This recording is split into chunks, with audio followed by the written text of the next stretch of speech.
একের যে প্রশ্নটা রয়েছে, কোনো পরিবাহীর যে অংশে বক্রতা বেশি সেই অংশে বেশি আধান জমা হয়।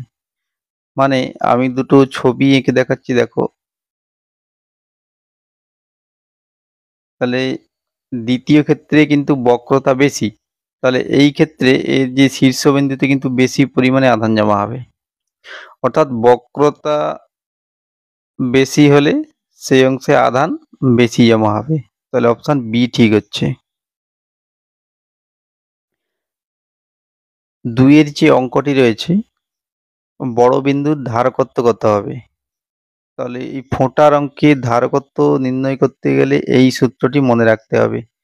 C2 এক্ষেত্রে বড় ফোঁটার ধারকত্ব আর C1 ছোট ফোঁটার ধারকত্ব। n এর মান ৬৪ দেওয়া রয়েছে, তাহলে মানগুলো বসিয়ে নেবে। এক্ষেত্রে 4C হচ্ছে।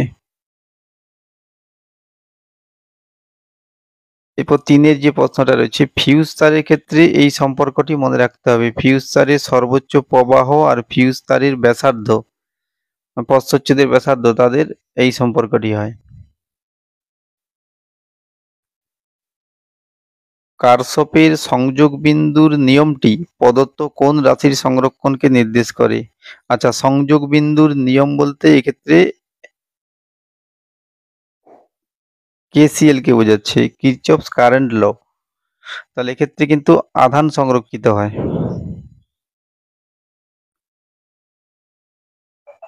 আচ্ছা, ঘূর্ণায়মান আহিত কণার চৌম্বক ভ্রামক কত হয়? না, PM সমান 1/2 QVR। এবার ৬ এর যে অঙ্কটি রয়েছে, ধরে নিচ্ছি একটি L দৈর্ঘ্যের তার যার চৌম্বক ভ্রামক M, তাহলে M সমান কিন্তু L ইন্টু QM। QMটা কি? না QM এখানে মেরু শক্তির মান। এবার ওই তারটাকেই বাঁকিয়ে এরকম অর্ধবৃত্তাকার রূপ দেওয়া হয়েছে। তাহলে এক্ষেত্রে যদি অর্ধবৃত্তটির ব্যাসার্ধ R হয়, তাহলে পাই আর সমান L, ওখান থেকে R সমান L বাই পাই। তাহলে এখন দেখো দুটো মেরুর মধ্যে দূরত্ব কিন্তু কমে গিয়ে 2R হয়ে গেছে। তাহলে এখন চৌম্বক ভ্রামক যদি M প্রাইম হয়, M প্রাইম সমান QM ইন্টু 2R। তাহলে এক্ষেত্রে R এর মানটা বসিয়ে নেবে। তো QM ইন্টু L, এটার মান কি হয়? না এটার মান M, তাহলে এটা 2M বাই পাই। পারলে এই মানটা মুখস্থ রাখার চেষ্টা করবে। এরপর ৭ এর দাগের যে প্রশ্নটি রয়েছে, পারস্পরিক আবেশাঙ্ক নির্ভর করে না কোনটির উপর? আচ্ছা, পারস্পরিক আবেশাঙ্কের যে রাশিমালা হয়, আমি রাশিমালাটা লিখে রেখেছি। তাহলে অপশানগুলো এক এক করে দেখে নিচ্ছি। কুণ্ডলী দ্বয়ের ব্যবধান। আচ্ছা, কুণ্ডলী দ্বয়ের যদি ব্যবধান চেঞ্জ করা হয়, সেক্ষেত্রে এই কে এর মান বাড়বে বা কমবে। অর্থাৎ কুণ্ডলী দ্বয়ের ব্যবধানের উপর নির্ভর করে। তাহলে অপশান এ হচ্ছে না। অপশান বিতে বলা রয়েছে কুণ্ডলীদ্বয়ের জ্যামিতিক আকারের উপর কিন্তু L1 আর L2 এর মান নির্ভর করে। কারণ L সমান কি হয়? Mu naught n square A by L। তাহলে আকার যদি বিভিন্ন রকম হয়, সেক্ষেত্রে A এর মানটাও বিভিন্ন হতে পারে। তাহলে ওটাও হচ্ছে না। অপশান সিতে বলা আছে কুণ্ডলী দ্বয়ের উপাদান, মানে কুণ্ডলীগুলো কি উপাদানে তৈরি? এটা ধরো তামার তার দিয়ে তৈরি না লোহার তার দিয়ে তৈরি?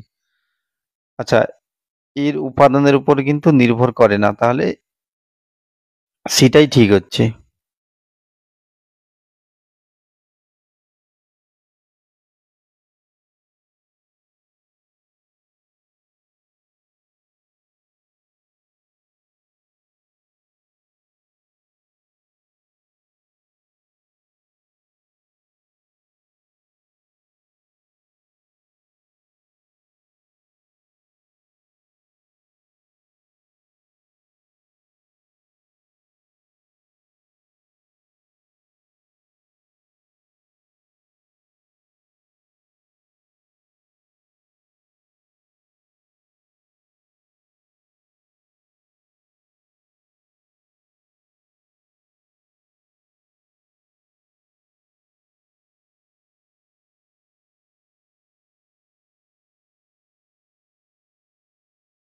এরপর 9 দাগের যে প্রশ্নটি রয়েছে, তরঙ্গটি যে অভিমুখে অগ্রসর হবে। আচ্ছা, তড়িৎ চুম্বকীয় তরঙ্গের অভিমুখ বের করার যে সূত্র হয় E ক্রস B সমান C ভেক্টর। তাহলে E ক্রস B অভিমুখে যাচ্ছে, সিটা এখানে বেগের দিক।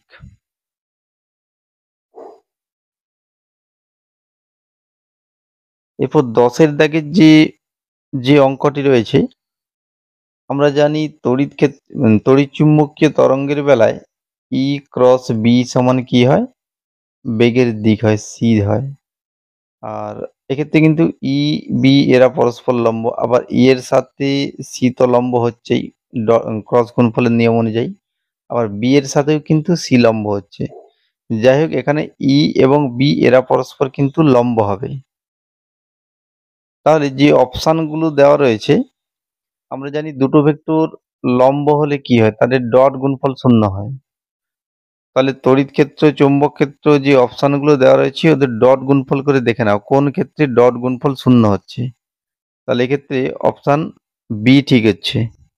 এরপর 11 দাগের যে অঙ্কটি রয়েছে, বিবৃতি এতে বলা আছে প্রদত্ত বর্তনীতে বাহ্যিক রোধ আর যত বৃদ্ধি পাবে কোষের অভ্যন্তরীণ বিভব পতনও তত হ্রাস পাবে। আচ্ছা, এক্ষেত্রে কোষের অভ্যন্তরীণ বিভব পতন বলতে নষ্ট ভোল্টটাকে বোঝাচ্ছে। তাহলে নষ্ট ভোল্ট কি হয়, নষ্ট ভোল্ট সমান আই আর। এবার আই এর রাশিমালাটা এখানে বসিয়ে নাও, তাহলে অভ্যন্তরীণ বিভব পতন পেয়ে যাবে। তাহলে যদি ক্যাপিটাল আর যদি বৃদ্ধি পায় তাহলে কিন্তু এই টোটাল রাশিটার মান হ্রাস পাবে, অর্থাৎ বিবৃতি এ ঠিক রয়েছে। এর রিজনে বলা আছে কোনো তড়িৎ কোষ থেকে বর্তনীতে প্রাপ্ত বিভব প্রভেদ বর্তনীর রোধের সমানুপাতিক।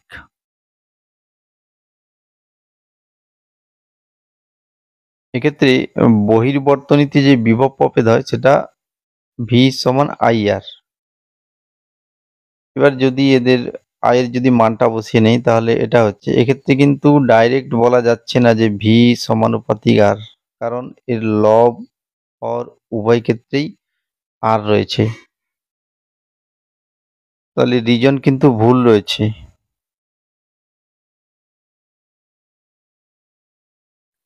এবার 12-র যে প্রশ্নটি রয়েছে, কাঁচা লোহা তড়িৎচুম্বক তৈরি করার একটি উপযোগী উপাদান, এটা ঠিকই রয়েছে।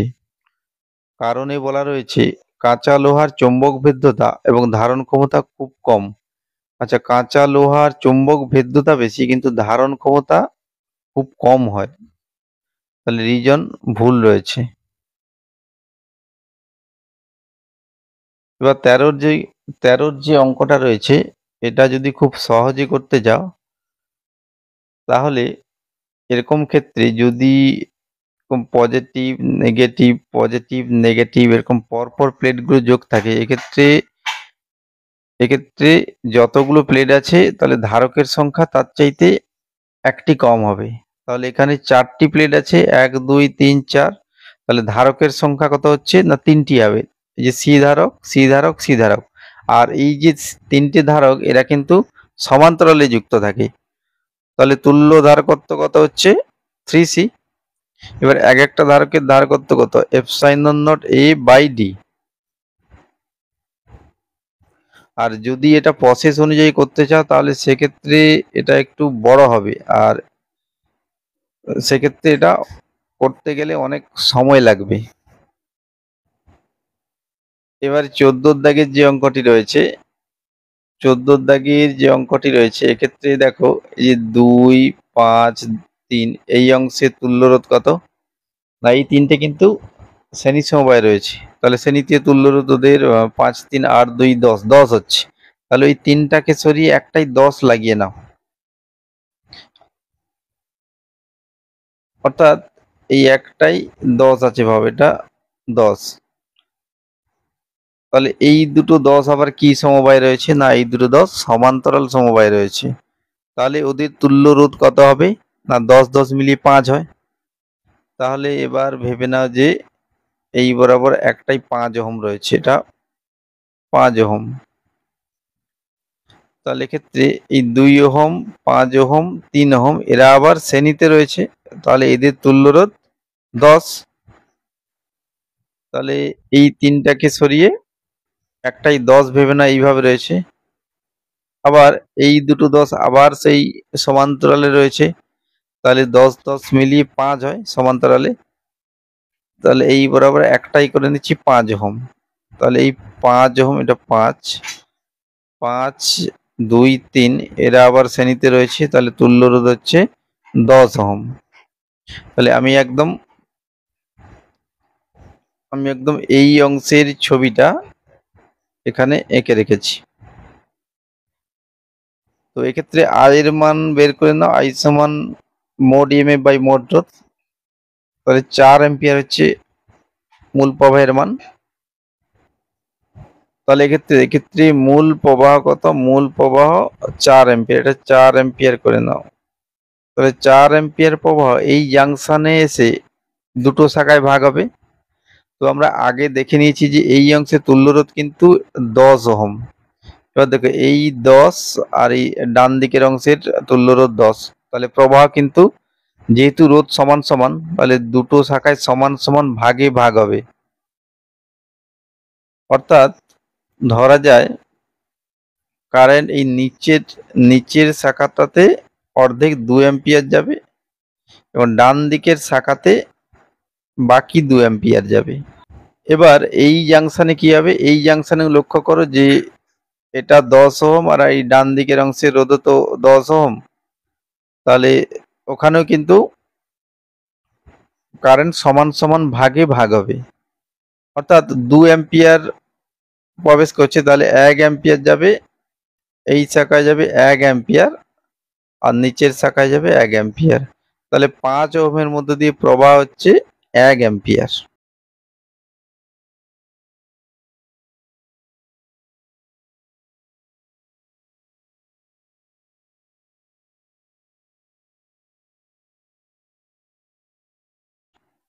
এবার 16 দাগের যে অঙ্কটি রয়েছে, এই 2 ওহমের মধ্য দিয়ে প্রবাহ মাত্রার মান বের করতে হবে। আচ্ছা, এক্ষেত্রে এই 10 ভোল্ট ব্যাটারি থেকে যে পরিমাণ কারেন্ট বের হবে, আমি ধরে নিচ্ছি I1, সেই I1 কারেন্ট কিন্তু 5 ওহমের মধ্য দিয়ে গিয়ে এই শাখায় ব্যাটারিতে আবার ফিরে আসবে। অর্থাৎ ব্যাটারি থেকে যা বেরোবে সেটা এইভাবে আবার ফিরে চলে আসবে। অর্থাৎ কোনো অংশই 2 ওহমের মধ্যে দিয়ে যেতে পারবে না। একই রকম 20 থেকে যত কারেন্ট বের হবে সেটা 10 এর মধ্য দিয়ে গিয়ে আবার 20 তে গিয়ে ফিরে চলে আসবে। অর্থাৎ কোনো অংশই 2 ওহমের মধ্য দিয়ে যাবে না। তাই 2 ওহমের মধ্য দিয়ে প্রবাহ হবে 0। কারণ ব্যাটারি থেকে যত কারেন্ট নির্গত হবে তত কারেন্ট কিন্তু প্রবেশ করবে। তো এক্ষেত্রে যদি I2 কারেন্ট নির্গত হয়, এক্ষেত্রেও I2 কারেন্ট প্রবেশ করবে। এরপর 17 দাগের যে অঙ্কটা রয়েছে, আমি তুল্য সার্কিটটা পাশে এঁকে নিয়েছি, তবু একটু দেখিয়ে দিচ্ছি এটা কিভাবে হলো। আচ্ছা, এই যে অংশটা রয়েছে এর তুল্য রোধ কিন্তু 8 ওহম হবে। কিভাবে হচ্ছে একটু দেখে নাও। এক্ষেত্রে এই যে 8 এবং 8 এরা কিসে রয়েছে? এরা সমান্তরাল সমবায়ে রয়েছে। তাহলে 8 আর মিলিয়ে কত হয়? 4 হয়। আর সেই 4, এই 2 এরা শ্রেণীতে রয়েছে। 4, 2 মিলিয়ে হচ্ছে 8 ওহম। অর্থাৎ এই তিনটি রোধে তুল্য রোধ 8 ওহম এবং সেই 8 এর সঙ্গে এই 8 আবার সমান্তরাল সমবায় রয়েছে। তাহলে 8 এর সমান্তরালে তুল্য হয় 4, আর সেই 4 এর সাথে এই 4 শ্রেণীতে রয়েছে। তাহলে 4 মিলিয়ে হয় 8 ওহম, সেই জন্য এটা 8 ওহম করে নিলাম। আর ডান দিকে যে 3 আর 1 এই দুটো মিলিয়ে হয় 4 ওহম, তাহলে একটা 4 ওহম এঁকে নিয়েছি। আচ্ছা, এক্ষেত্রে কি বের করতে হবে না, I1 এবং I2 এই দুটো প্রবাহের অনুপাত বের করতে হবে। এক্ষেত্রে আমি ধরে নিচ্ছি যে 16 ভোল্ট থেকে I কারেন্ট বাম দিকে বেরোচ্ছে, অর্থাৎ এই যে কারেন্ট, এই কারেন্টটা I কারেন্ট, আর এই কারেন্টটা I3, অর্থাৎ এই শাখায় কারেন্টটা I3।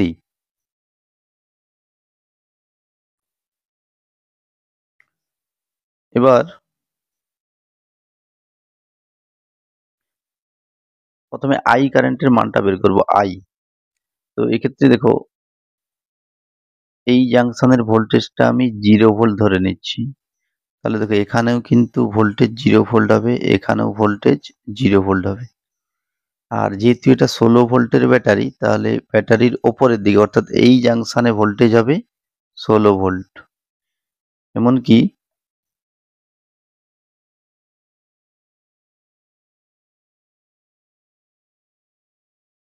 এইখানেও ভোল্টেজ হবে 16 ভোল্ট এবং এখানেও ভোল্টেজ হবে 16 ভোল্ট হবে।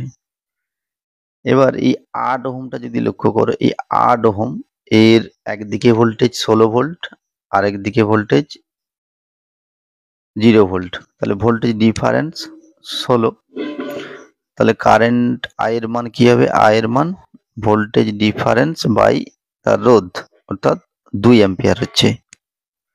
তাহলে আই এর মান পেয়ে গেলাম 2 অ্যাম্পিয়ার। একই রকম i3 এর মানটাও এখান থেকে বের করা যায়। সেটা কিভাবে করা যায়? না, এই আর এর দুদিকের ভোল্টেজ ডিফারেন্সটা বের করো আগে। তাহলে ওপরের দিকে ভোল্টেজ 16 ভোল্ট এটা, আর 4 এর নিচের দিকে অর্থাৎ এই জাংশনে ভোল্টেজ কত হবে? না দেখো, এটা তো 8 ভোল্টের ব্যাটারি, 8 ভোল্টের নিচে যদি 0 হয়, এর ওপরের ঠিক ভোল্টেজ 0 চাইতে 8 বেশি হবে, তাহলে এটা 8 ভোল্ট। তাহলে ভোল্টেজ ডিফারেন্স কত হলো?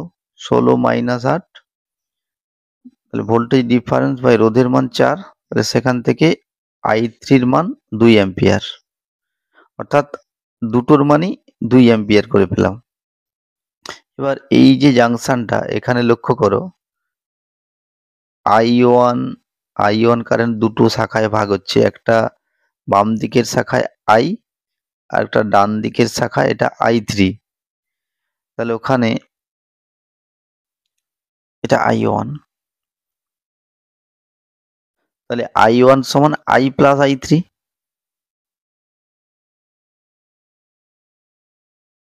তাহলে ওখান থেকে i1 এর মান পেয়ে গেলাম 4 অ্যাম্পিয়ার। তাহলে i1 পেয়ে গেলাম 4 অ্যাম্পিয়ার। এবার i2 কিভাবে বের করবে?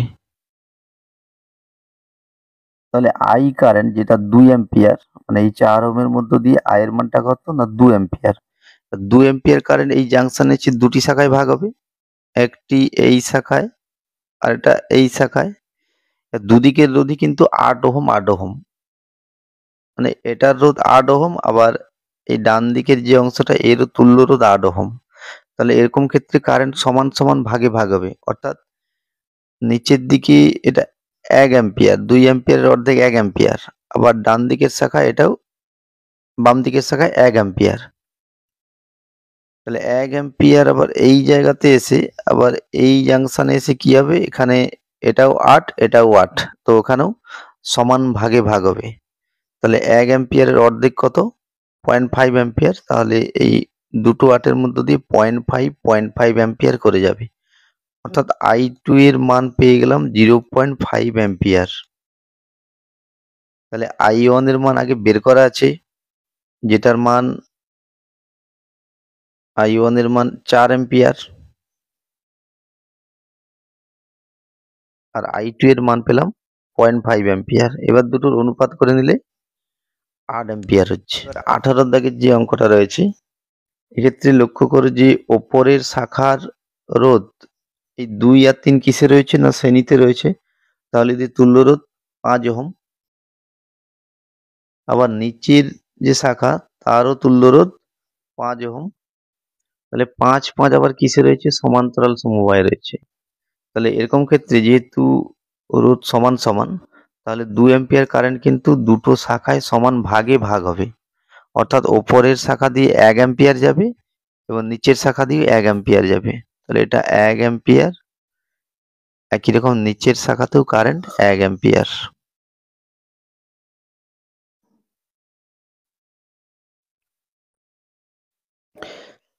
এবার বি এবং এই যে 3 ওহমের যে রোধ রয়েছে, ওর ক্ষেত্রে ভি সমান আই আর, এই সূত্র অনুযায়ী তাহলে ভি মানে voltage difference VB minus VC সমান আই আর, তাহলে 3 হচ্ছে এটা। অনুরূপে নিচের যে 2 ওহমটা রয়েছে ওর ক্ষেত্রেও ভি সমান আইআর সূত্র লাগাও। তাহলে ভি অর্থাৎ ভিডি মাইনাস ভিসি সমান আইআর। তো যদি দুটো যোগ করে নাও তাহলে, যদি দুটো বিয়োগ করে নাও তাহলে বিয়োগ করলে কিন্তু এটা প্লাস করে নাও, এটা মাইনাস করে নাও, তাহলে মাইনাস ভিসি প্লাস ভিসি দুটো কেটে যাচ্ছে, তাহলে এখান থেকে একদম ভিবি মাইনাস ভিডিটা পেয়ে যাবে। এটাই বের করতে বলা আছে। এরপর 19-এর যে অঙ্কটা এটা ধাপে ধাপে করে দেওয়া আছে। ই সমান তো এল ডিআই ডিটি, তো এখান থেকে এলটা এল রেখে দাও, মান না বসালেও চলে। এবার ডিআই ডিটিটা বের করে নাও, আয়ের যে রাশিমালা দেওয়া আছে এখান থেকে ডিআই ডিটি বের করে নাও। তাহলে আগে ইউ কে একই রেখে দিলাম, ভি এর ডেরিভেটিভ অর্থাৎ টি স্কোয়ারের ডেরিভেটিভ 2t প্লাস টি স্কোয়ার কে একই রেখে দিলাম, ই to the power minus T এর derivative E to the power minus T, আর এই মাইনাস টি এর ডেরিভেটিভ -1। এটা সরল করলে এখান থেকে ই to the power minus T আর টি এই দুটো কমন নিয়ে নাও, তাহলে এটা 2 আর এখানে টি পড়ে থাকবে, মাইনাস টি পড়ে থাকবে, তাহলে এটা শূন্য করে দাও।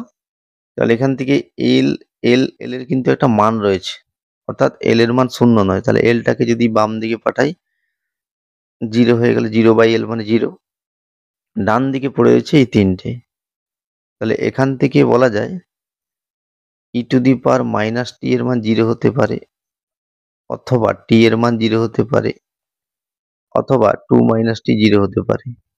তো 3টে সমাধান করলে দেখো এখানে কিন্তু টি এর মান ইনফিনিটি, এখান থেকে টি এর মান 0, এখান থেকে টি এর মান 2 পাবে, অর্থাৎ কারেন্ট একবার শুরুতে শূন্য হবে, তড়িৎ চালক বল একদম শুরুতে শূন্য হবে, 2 সেকেন্ড পরে শূন্য হবে আরেকবার অনেকক্ষণ পরে শূন্য হবে।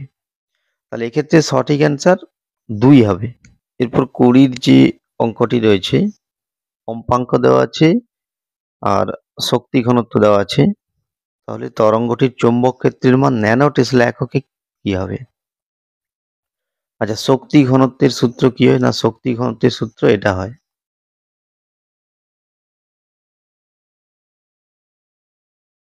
তো এখান থেকে মানগুলো যেমন দেওয়া আছে সব বসিয়ে নিয়েছি। তো এখান থেকে B0-র মান বের করলে দেখো এই জায়গাতে 8 আর 3.14 এই দুটো গুণ করলে আমি এটাকে কাছাকাছি 25 ধরে নিয়েছি। এর রুট ওভার করলে কি হয় না, রুট ওভার করলে এটা হচ্ছে 25-এর রুট ওভার 5 আর এটা থেকে যাচ্ছে, তো এটাকে একটু ভেঙে নিয়েছি, তাহলে 16-র জন্য 8 বাইরে বের হচ্ছে, আর 10-এর রুট ওভার প্রায় 3.2, তাহলে এটা গুণ করলে প্রায় এরকম হচ্ছে। এটা টেসলা, ন্যানো টেসলা করতে হলে 10⁹ দিয়ে গুণ করতে হবে, তাহলে এটা কাছাকাছি 160 হচ্ছে। এবার অপশানগুলো একটু দেখে নাও, তাহলে 160 একটা অপশান রয়েছে, আবার 150ও রয়েছে কাছাকাছি, তো এক্ষেত্রে 160টাই ঠিক হচ্ছে। 21-এর দাগের যে প্রশ্নটি রয়েছে, ওয়াটবিহীন প্রবাহের ক্ষেত্রে ক্ষমতা গুণক থিটার মান কত হয়?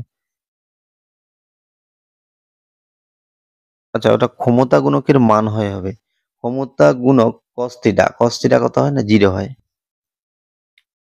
আর যদি থিটার মান বের করতে বলে থিটা সমান π/2।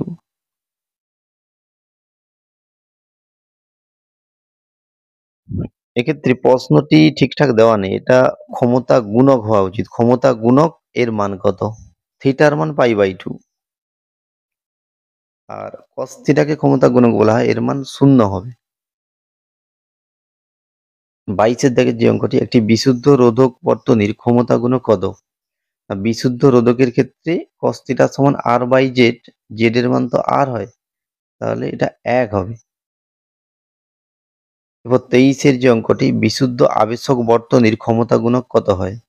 মানে cos থিটা সমান r/z, তো বিশুদ্ধ আবেশকের ক্ষেত্রে r নেই, তাহলে r 0, অর্থাৎ ক্ষমতা গুণক 0 হবে। কোন বর্তনীর ক্ষেত্রে কার্যকর ক্ষমতা 0 হয়? আচ্ছা, ক্ষমতার সূত্র কি? P সমান I RMS square into R। তো এখান থেকে যদি আর না থাকে কোনো বর্তনীতে, তার ক্ষমতা 0 হবে। অর্থাৎ যে বর্তনীতে আর নেই, তো এক এক করে অপশানগুলো দেখে নাও। অপশান এ তে রয়েছে বিশুদ্ধ ধারক বর্তনী, তো ধারকে তো আর নেই, তাহলে ওর ক্ষমতা 0 হবে। তাহলে অপশান এ সঠিক উত্তর হচ্ছে। এরপর 25-এর যে অঙ্কটা, গড় ক্ষমতা দিয়েছে, গড় ক্ষমতা বের করার সূত্র এটা। তো এখান থেকে শুধু মানগুলো বসিয়ে নাও। ভি নটের মান কত? মানে ভোল্টেজের শীর্ষ মান 1/√2, কারেন্টের শীর্ষ মানও 1/√2। আচ্ছা, দশা পার্থক্য π/3, 60 ডিগ্রি, তাহলে cos 60 ডিগ্রি। এদের মানগুলো এবার বসিয়ে নেবে, এটা 1-এর আড হচ্ছে।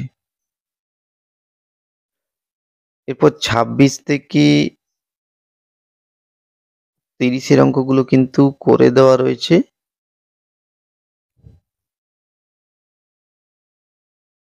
এবার 1-এর যে অঙ্কটি, টাও সমান পিই। আচ্ছা, আমরা জানি যে টাও সমান কি হয়? পিই সাইন থিটা হয়। তো পিই সাইন থিটা, তাহলে সাইন থিটার মান নিশ্চয়ই 1, তাহলে সাইন থিটা 1, থিটা সমান π/2। অর্থাৎ তড়িৎ ক্ষেত্রের দিক আর দ্বিমেরু ভ্রামকের দিক এরা পরস্পর লম্ব হবে, অর্থাৎ এটা অপশন বি ঠিক হচ্ছে। না, একেরটার সাথে বি এরটা মিলছে এক্ষেত্রে। টাও সমান 0, টাও সমান 0 মানে এক্ষেত্রে প্রযুক্ত টর্ক 0 হবে। এটা দুটো কেসে হতে পারে, যদি থিটার মান 0 ডিগ্রি হয় অথবা 180 ডিগ্রি হয়। তো যেহেতু এটা সুস্থির সাম্য বলে দেওয়া আছে, তাহলে এটা 0 ডিগ্রি হবে, কারণ এই অবস্থায় এটা সুস্থির সাম্যে থাকে দ্বিমেরু। আর যদি থিটা 180 ডিগ্রি হয়, তাহলে এক্ষেত্রে এটা অস্থির সাম্যে থাকে। তাহলে এক্ষেত্রে সাইন থিটার মান কত? সাইন থিটা 1/2, তাহলে থিটা 30 ডিগ্রি, সেই অনুযায়ী চারেরটার সঙ্গে সি এরটা মিলছে। এক্ষেত্রে থিটার মান 1/√2, তাহলে এখান থেকে থিটা 45 ডিগ্রি, অর্থাৎ 5-এর সঙ্গে এরটা মিলছে।